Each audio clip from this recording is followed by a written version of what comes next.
as a really quick summary, because it kind of blends in, chapter 4, basically we dealt with the formation of empires. We're like historically moving right along with the development of humanity. And so remember, we looked at different types.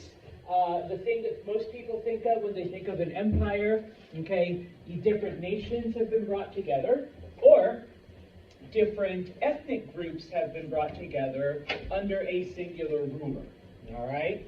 And so two specific examples of that, Assyria and Persia. But that isn't the only type of empire that there is, okay? So we look at a trade empire, a religious empire. I'm sorry, I don't know why I put religious twice. Okay, a cultural empire, but in this case we were looking specifically at the language, okay? And so for this, we looked at the Phoenicians, the Israelites, and the ancient Greeks, okay? Each of them contributing something in that in a certain way. In addition, and I'll tell you this right now, you really got to know this one. In addition, the Phoenicians were in fact a trade empire, but what do they contribute to history that's even more important? Phonetics. Phonetics. Okay. If you don't phonetics, if you don't want to use that fancy word, an alphabet-based writing system. Okay, a phonetic writing system. Okay, which I'm using right now. Okay, so yeah, right? And then finally, we looked at India and China because each of those incorporated different parts, okay, of all of this. Okay, and then of course with the Chinese, we get the beginnings of what we refer to as the dynastic system, where, number one, it is a family that rules continually over several generations. And I know today for us, it's like it kind of seems normal, you know, when we look at different monarchies. But a couple thousand years ago, not necessarily the norm. And of course, the idea that this family is chosen by the heavens, by the universe, by the force, whatever you want to call it. Fast forward to the Middle Ages, Europeans call it, you know, divine right, that basically it's God that has chosen your family to rule. All right? And so now we move on to chapter 5, okay? And we specifically are going to look at a period of time that we call the Axial Age, okay? The Axial Age runs from about the year 1000 BCE to, and I put it in quotes, 0, because there technically is no year 0, but I wasn't sure if I should put the year 1 BCE or the year 1 CE. Okay, so we'll just go with the imaginary 0. Okay, so we're looking at 1,000 years of history here, okay, and it is during this time now we see a lot of different things happening, okay. Number one, it is during this 1,000-year period, and we're going to look at a lot of this is where we're going to put our main focus. We're going to look at these different philosophical systems, at these different ways of looking at things that are challenging, you know, the beliefs that humanity has had for a couple thousand years, okay? It no longer is just the will of the gods, okay? There has to be a certain reason behind these things, and humans try to figure out what those reasons are, okay? Number two, these empires that we've looked at, and we've already seen some of this starting, okay? We see the fall of certain empires, okay? We see the elimination of some of these old groups, okay? And of course, we see new empires arise, so we will look at some of these newer empires. Specifically, we will be looking at the Greeks, okay, under Alexander, okay, and of course, because I get to say my first name multiple times, the Romans. Okay, so we see these new empires then rise up out of the ashes of, the fall of many of these. Okay, and then finally, there are some empires that survive. Okay, not all of them collapse. Okay, the Persians, survive. The Greeks, okay, the Indians are around. China continues. And I guess to a degree the Israelites, except now they've been cut down to a very, very, very small group, the Jewish people, okay? And it is during this time, though, but we do see fundamental changes, okay? The Greeks, under Alexander do change quite a bit, okay? The Persians, are almost, they still keep some of the old Persian traditions, but they are now influenced by the Greeks, they're influenced by India, they're influenced by other groups. So, they do change, they do retain some of this new stuff, okay? And then finally, at the very end of the chapter, and I promise it's literally like 3 slides, but we see for the very first time complex societies start to rise up in both Africa, outside of Egypt, and in the Americas. Because remember, most of these early societies were all along rivers, okay? Thousands of years later now, we have the technology, we have the ability now, and by we I say humans, to create societies that aren't dependent on, the Tigris or the Nile or anything like that. And so we begin to see that in those areas. Okay? So, maps then showing the different places we are going to look at, the societies, the empires, their rise, their fall, and some of the changes that come. And so first, we are going to look at China. Okay? When we left China in chapter 4, it was under the Zhou dynasty. The Zhou dynasty brought together, for the first time, a lot of different parts of China, because throughout most of its history, up until this point, remember, we had been looking at like 2 areas, but it's under the Zhous that those 2 areas, the Yangtze River societies and the Yellow River societies, are brought together, okay? The Zhous create a lot of what today we would consider Chinese culture. And then, of course, they continued a lot of the traditions of the Shang, ancestor worship, oracle bones, and all of that. In addition, the Zhous, remember, they incorporated canals and other water reclamation projects, not just to expand their society, but also as a means of transportation for the people, okay? But now we're jumping ahead a couple hundred years, okay? All good things come to an end, and of course, same thing happens to the Zhous, okay? This is their downfall, okay? Now, you do need to know 2 bits, okay? Number 1, okay, they refer to it as the spring and autumn period, okay? The Zhou dynasty doesn't collapse overnight, okay?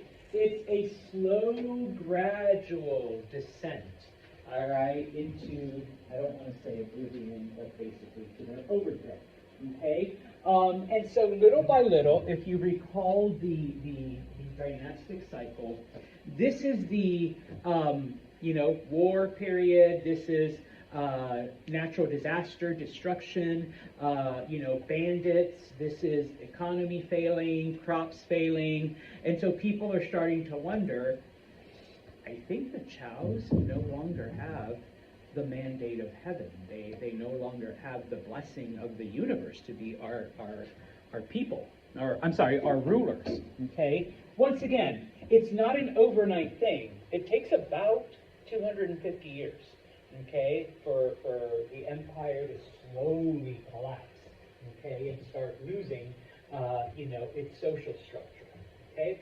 When the government finally completely collapses, there is no family that replaces them. There's several that are competing for the rulership, for the kingship of China, and so we refer to this as the Warring States period. Okay, it is during this time that you have warlords, each of them vying for control of different parts. It's basically about a 200-year era of civil war. Okay, different groups are fighting for control. It is during this time that we see, because obviously each side is trying to get an advantage, we see an increase in the use of iron weapons, but this does not give one side, more power than another.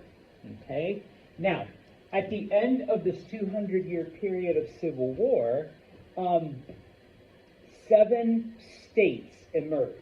Okay? So from what the Chows had established, we end up with 7 different countries. Okay?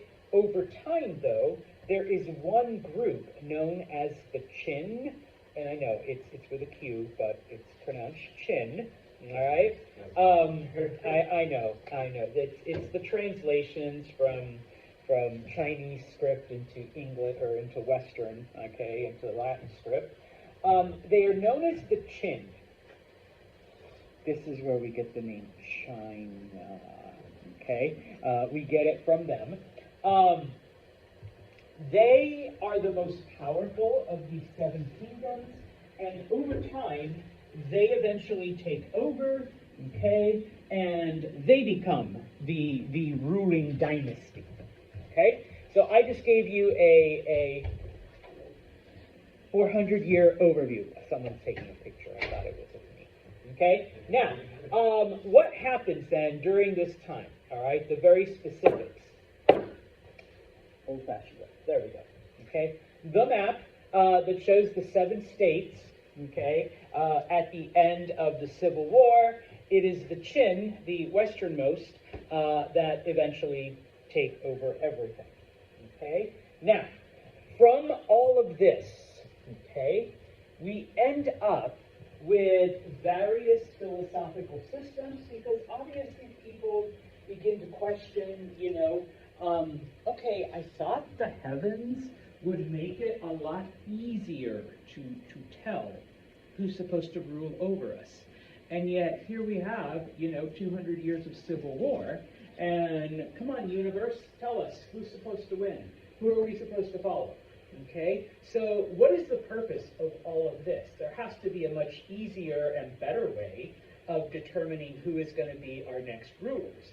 And so it is during this time that we see different philosophies, and each one of these philosophies has a proponent, has a leader, someone who introduces it, and of course, different groups of followers, people who adhere to those teachings.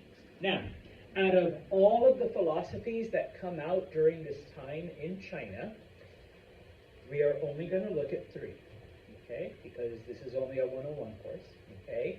Take Chinese history and you can look at every system that has ever come out, okay? But these are the 3 most influential.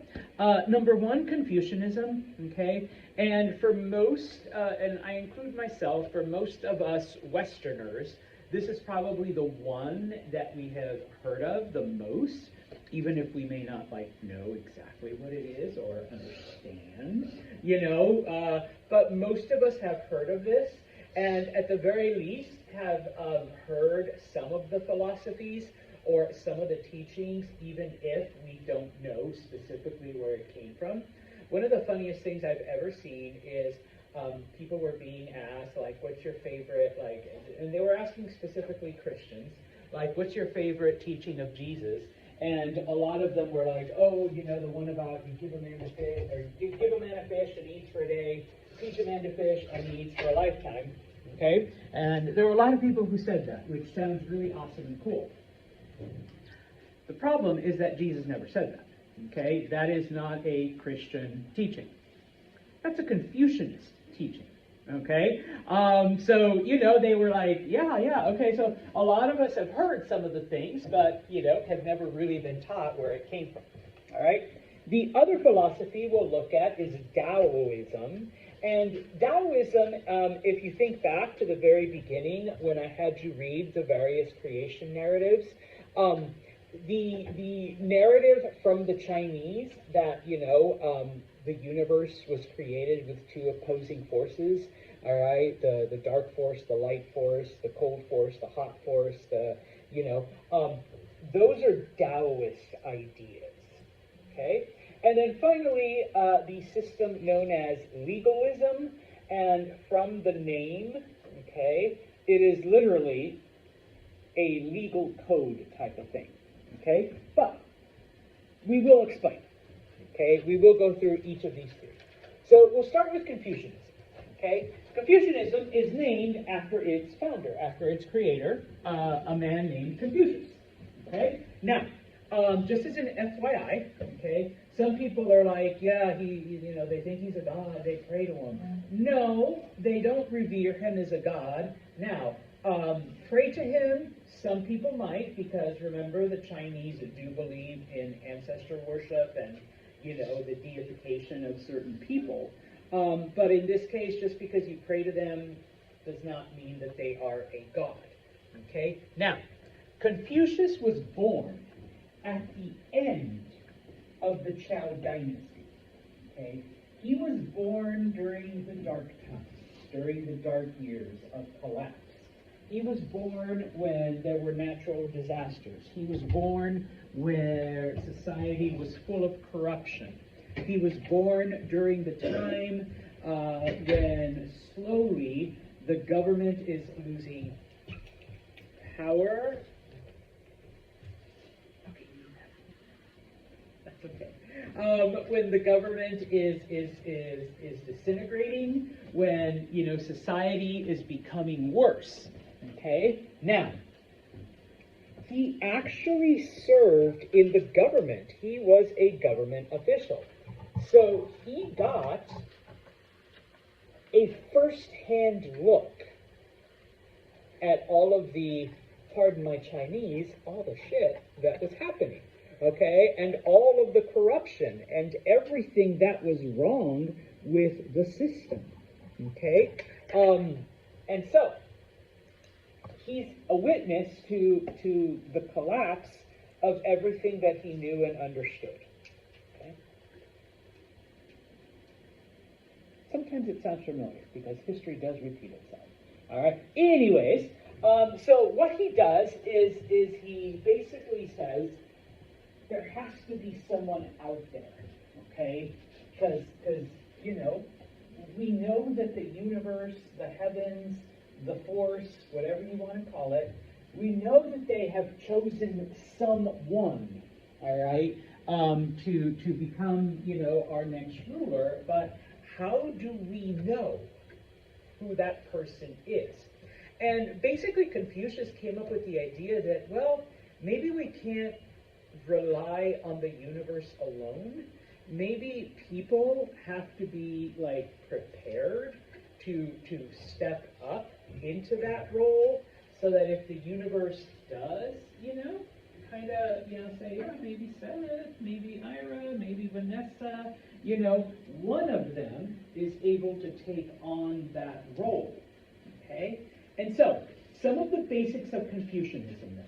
Okay? Because obviously we're not just going to, you know, allow anyone to step into the role of leader. Okay? Number one, Confucius believed that humanity was basically good. Okay? You leave people on their own and they will make the right choices. Okay? They will think it out, they will reason it out. Okay, because, he didn't believe that the universe would create people that were genuinely and truly evil.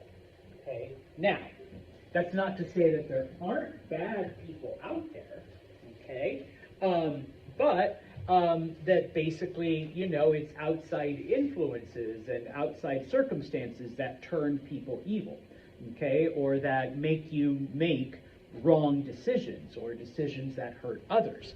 But basically, okay, humans are genuinely good. All right? Now, next thing he teaches is that from a young age, you should teach children to be loyal to their family. Okay? Because for many of us, our families are the first government that we encounter. Okay? Mom and dad say, go to bed at 9. Mom and dad say, do your homework. Eat your dinner. You can't go out this weekend. Okay? And so by respecting your parents and being loyal to them, your first government, okay, that will then translate when you're an adult to loyalty to the government system. Okay? The king says, this is what you do, and so you do it, because your very first king, all right, one of your parents, has already taught you that. Okay?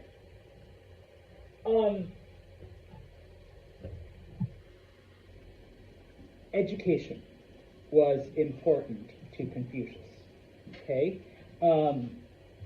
Obviously, the heavens aren't just going to choose anyone. So we have to make sure that the person that the universe chooses to rule is an educated person, a person who has studied and can understand right and wrong and can understand consequences of their decisions. Okay? So in this case, number one, Confucius teaches respect for scholars. Okay? They're the ones that have done all the work for you. Okay? So you should show a deference to them, number one. Number two, anyone who wants an education should be allowed to pursue knowledge. Okay? You have to remember, and it's still kind of true to a certain degree today, but especially back then, the only people who received an education were the upper class. Okay? The wealthy, the ones who could afford it. Okay? In a radical idea, Confucius proposed, why don't we make education open to everyone? Okay? It doesn't matter if you're born to a farmer and the only thing a farmer is ever going to do is grow food. If one of the farmer's children wants to be educated, then they should have that opportunity for education. They should have that opportunity to pursue this interest. And even if they're not going to become a scholar, it's not a bad thing if people possess knowledge, because you never know. The universe might look at the son of a farmer, thanks Seth, and call them to be the next ruler of China. So obviously you want someone who has an education to do that. Okay? And so Confucianism, just FYI, really pushes education. Okay? That's like their big thing. All right? You need to gain as much education as possible. All right? Now, even though, like I said, some people look at Confucius as a god mistakenly, Confucius only saw himself as a transmitter of wisdom. He was just a teacher. Okay? That's it. Okay? And so he never wrote any of his things down. He never sat down and said, oh my God, this is going to be awesome. The students are going to love me. All right? But after he died, okay, many of his students put together his teachings, okay, their memories of what they learned about him and from him, and compiled all of those things into a book. All right? And of course, because his students were, academics, all right, came pretty easy. And so it is known as the Analects. Okay? The way it's structured, and I've read a couple of it, I haven't read like the entire, teachings of Confucius, but basically a student comes and asks Confucius, blah, all right? And then, of course, Confucius goes into a story or a parable or some kind of way of transmitting knowledge. So, Vanessa comes and says, Mr. Santos, what's the greatest thing I can do for humanity? Vanessa, you give a man a fish, he'll eat for a day. Teach a man to fish, he'll eat for a lifetime. So go out and share your knowledge that you already have, Boom. But let's say Confucianism and Taoism kind of create a correlation between. Yeah, because both of them work towards establishing harmony. All right? All right. Now, in addition, okay, to education, respect for elders and scholars, respect for your family, okay? There's a couple other things. Well, I already mentioned that one, okay? And you don't need to know the Chinese words for it. But number one, you should practice benevolence. Once again, remember, Confucius believed that humanity was basically good. So you should, show mercy and kindness and, all of that to other people. Okay? That's just, that's like a no-brainer. Okay? There were certain rituals that Confucius felt would bring you closer to spirituality, whatever you want to call it, prayer, meditation, contemplation. I mean, different people have different names for it. Okay? He felt that this was an important part of a person's daily life. And yes, this kind of fits in with Taoism in that you need to find that balance within yourself. Okay? We'll talk about Taoism in a minute, but those rituals were there to help you, bring balance to your, if you want to call it a soul, okay, or whatever you believe, is that part of you. And then finally, like I said, that loyalty to your family, that respect for your elders, because once again, they are not only your first government, but they're the government that's going to always be there with you, for you, supporting you, advising you. So obviously, and it comes once again with respect towards your elders, because they have lived and they have gained wisdom. So you should be willing to take their counsel as such. Okay? If you do all of this, if you're able to, achieve this spirituality, you become what is known as the superior man. Okay? Yeah, you're cooking, cleaning, and having babies. I'm sorry. All right? But we'll apply it to you too, so you can say superior person. Okay? And it was those people that hopefully the universe would choose to be the leaders, the next ruler of China. Okay? Now, do all of this, and if everybody does this, you don't need laws. You don't need punishments. Because remember, what's the most basic tenet of Confucianism? What are people? Good. Yeah. And so, once you incorporate all of this into your life, being kind, your prayers, your meditation, following what your family does, you won't, people won't want to do wrong things. Okay, at least that's the basis. Okay, now, of course, remember Confucius was a government official. He saw the evil, he saw the corruption, and so he quits. He develops his philosophy, which even to this day, thousands of years later, his teachings influenced not just China, but many other parts of the world. People who think that he definitely had a point. Okay, bless you. When it comes to some of these things, all right. And I know a lot of people agree, with the whole concept of education and respect for scholars and things. All right. Now, questions on Confucianism. Once again, we can't delve, too deeply into it. So we look at Taoism. Okay, like I said, Taoism is the basis of the creation myth that we read at the very beginning. The philosophy of Taoism comes from a man named Lao. Okay, he was called Lao Zi, which translates to old master. The philosophy of Taoism is relatively simple. I even have snow and ice to show you. Be like melting ice. Okay? Or, it's not fall, it works better in the fall. Be like a leaf in the wind.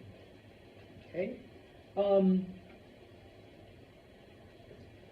The ice is not fighting back against melting right now. The ice is allowing the temperature, and it's supposed to rain later, the rain to melt it and wash it away. Okay? If we are in the fall, the leaves fall, and none of them try to go back onto the tree. None of them are like, oh dear God, I'm falling, No. Okay? They just go wherever the wind takes them. Okay? Taoism advocates just follow nature. The concept of wu wei, you don't need to know that word.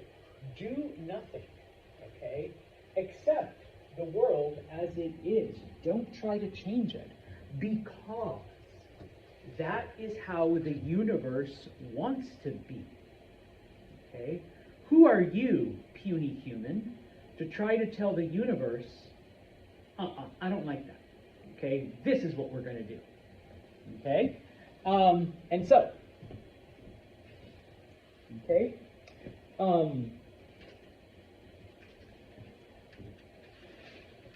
Most of us know at least this.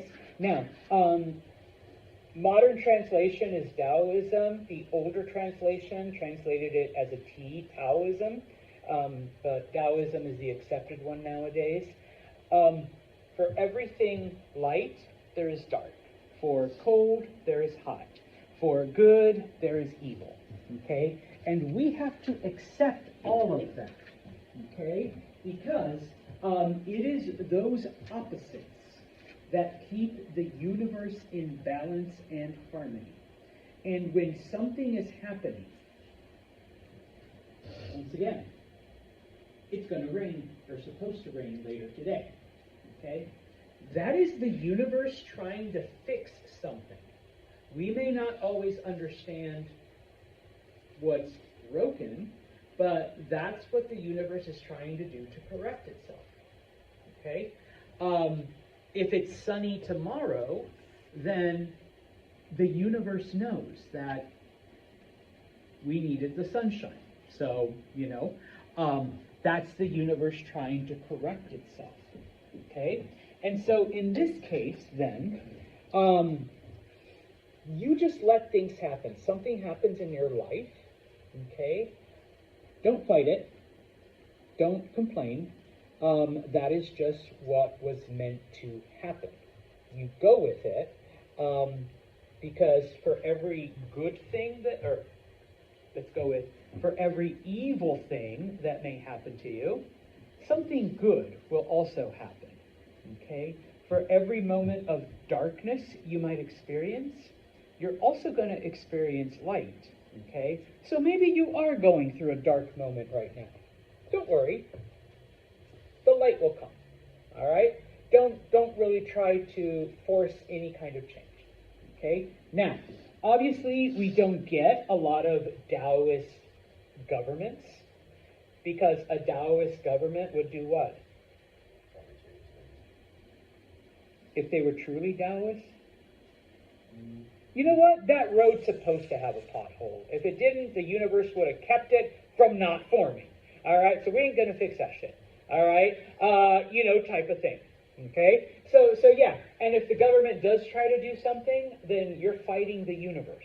All right? And who do you think you are, puny Kenny, to fight against the universe? Okay? So, yeah, I know, right? Just let it happen. Okay? Just let it happen. All right?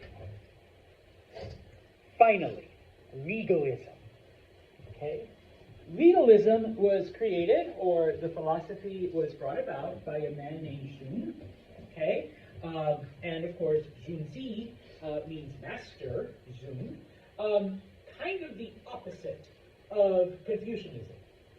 The basic foundation is that humans are evil.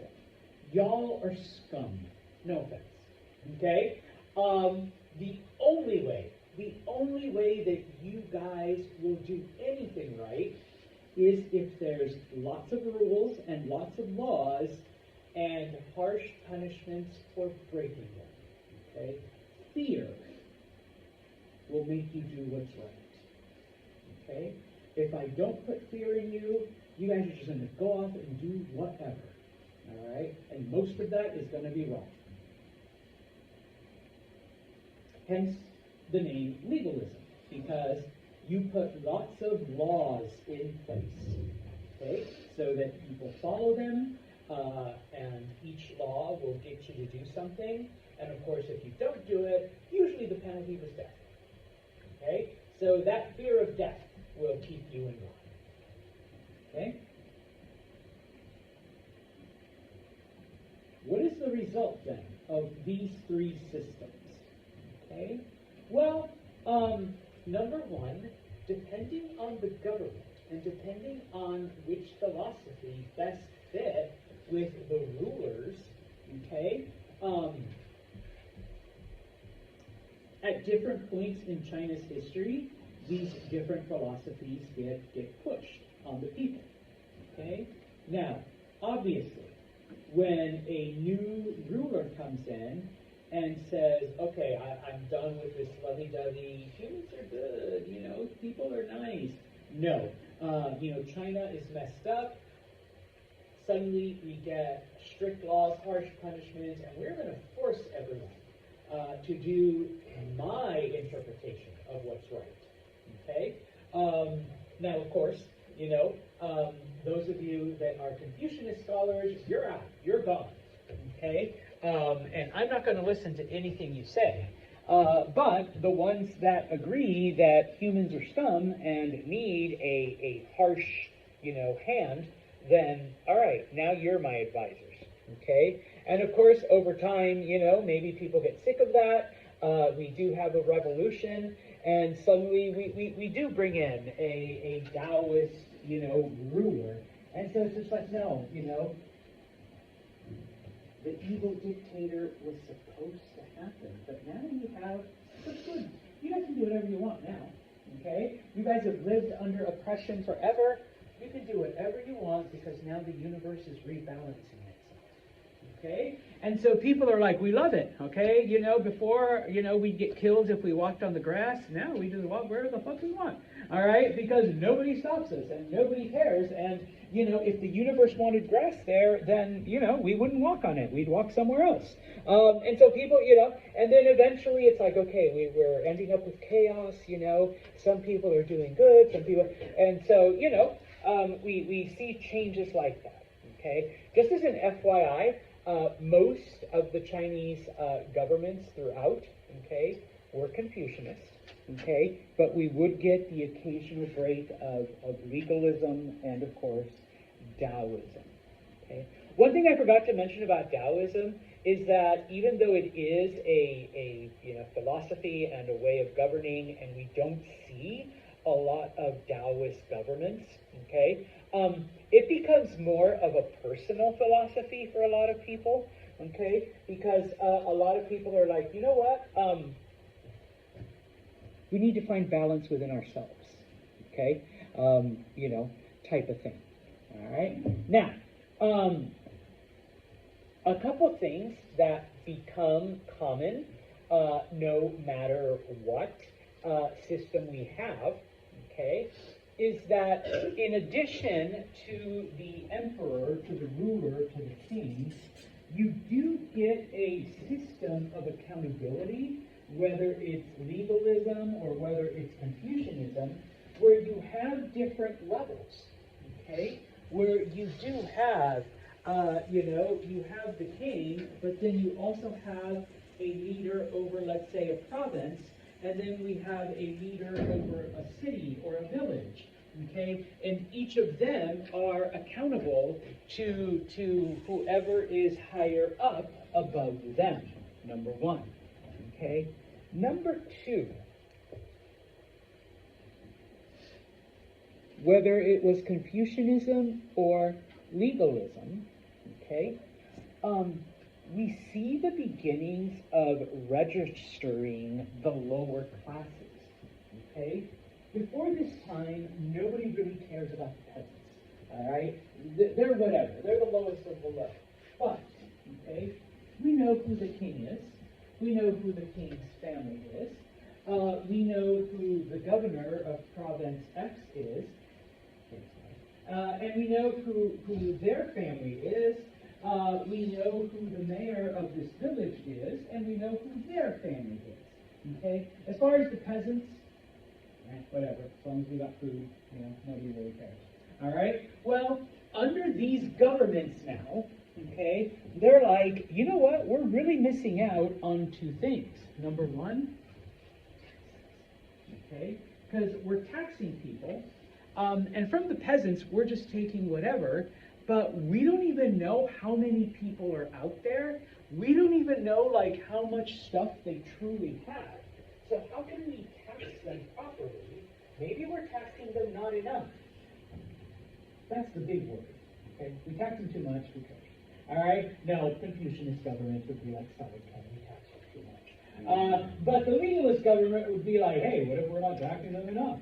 So, suddenly now, we know, the farmer, the pig herder, the ditch digger, all right? We know their names, we know their families, we know everything that they do, okay?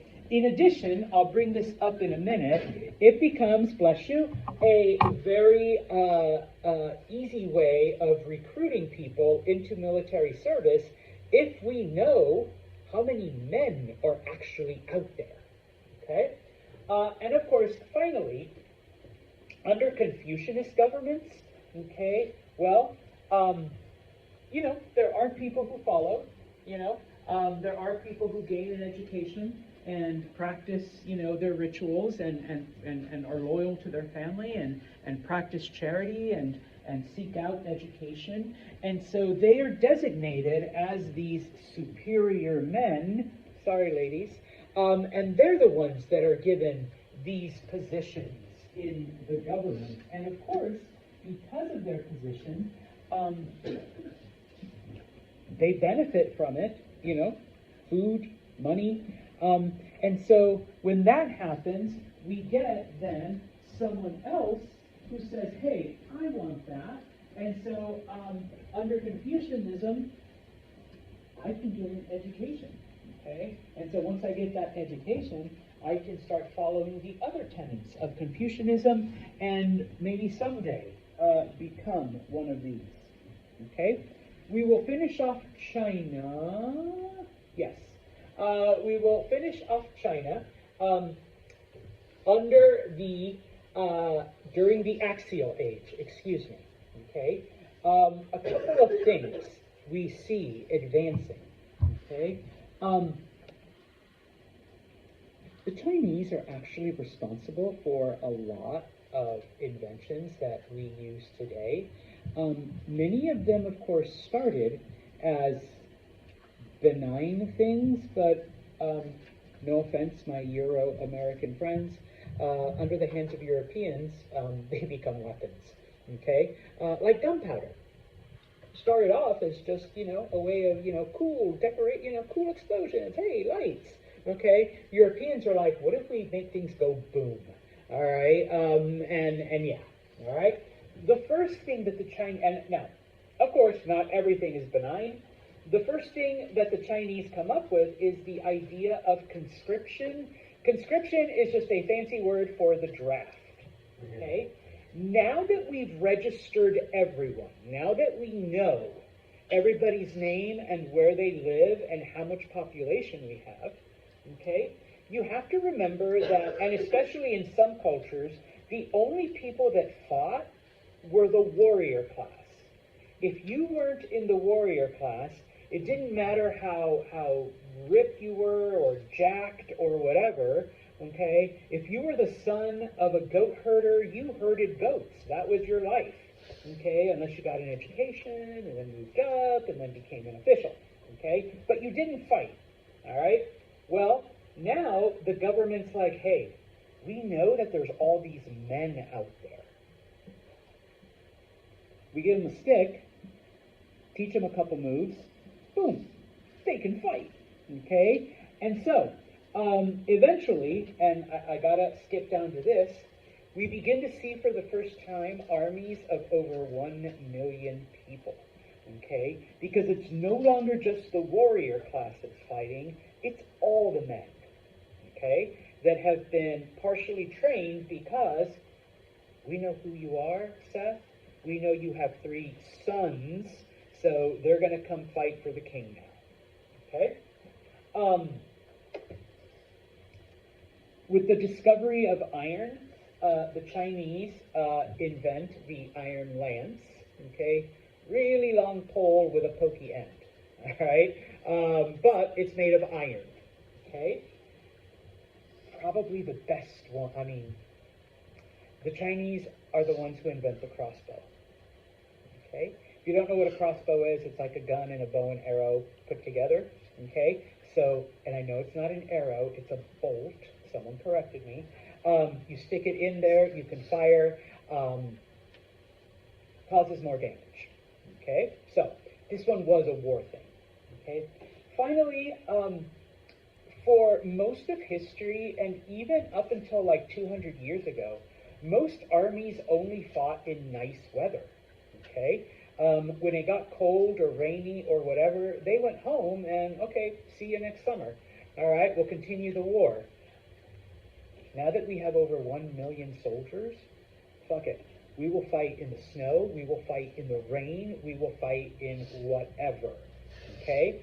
And so the fact that now the fighting season is year-round is an idea that came from the Chinese, okay? Obviously, it takes a while for everyone to embrace it, but it comes from them. As far as agriculture goes, okay, remember, more people equals more food, and more food equals more people. Now, I have drafted you as a peasant into the army. Your service is over. As part of your payment, you get land. Okay? Seems like a pretty good deal. Now you can farm on your own. So you're growing food, more people, more population, which means more farmers, or, I'm sorry, back it up here, more soldiers for the army. They serve, we give them more land, and so it just keeps increasing. Okay? Now, it isn't just weapons that the Chinese come up with iron. Okay? They realized that, number one, obviously you can make farm tools that work a lot better. The Chinese have been using iron plows for hundreds of years, but if you tie it to the back of a really strong animal, okay, you'll be able to do twice or 3 times as much work. Okay? Up until now, they are literally pushing it themselves by hand. All right, but now, and especially with an oxen, all right, which is a pretty big, pretty strong animal, you'll be able to farm a lot more. So now we have even more food, okay, because we're plowing way more land. I can only do this in fours because it's the clearest illustration. The Chinese come up with the idea of crop rotation, okay? Whatever you plant, any kind of crop, will always take the nutrients from the soil, okay? Now, there are ways to replace the nutrients, and in 2025, you just throw a bunch of chemicals and fertilizers, and boom, your soil is ready, okay? A couple thousand years ago, though, or I guess 3,000 years ago, that doesn't exist, okay? The Chinese figured this out, that it's the crops themselves that are draining the nutrients. So they came up with a system where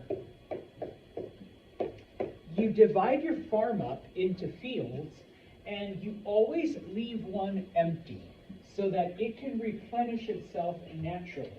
And then the next season, everything shifts so that the field that was empty has crops and a new one is empty to replenish itself. Okay? And the next season, okay, we shift it over again. All right? Europeans later adopt this during the Middle Ages, and they call it laying fallow, letting a field lay fallow. But the idea first comes from the Chinese. Okay? In addition, they also realized that if they plant different crops, it would balance out the thing. So if you plant the same crop in the same place every single year, all right, you're going to drain it faster, okay? Because some crops drain the nutrients faster than others, okay? So we see with all of this, okay, more people, more land, iron plows being pulled by really strong buff animals, and crop rotation, more land than ever before. I'm sorry, more food than ever before. More food, more people. When you have more people, you need to expand because it's going to get too crowded. And so more land opens up, they do this, more people, okay? Now, it keeps going. The Chinese are the first to reach the point where diminishing returns, where you cannot keep up food with the amount of people, okay? So at some point we do begin to see starvation, okay? Because no matter how many people you have, they can't produce enough food because there's even more people being born, so some of them have to die, all right? But overall, Mark is like, oh, whoa, yeah. But overall, this is an era of prosperity, okay? Because of these agricultural refinements and revolution. Okay? We'll talk about India on Friday.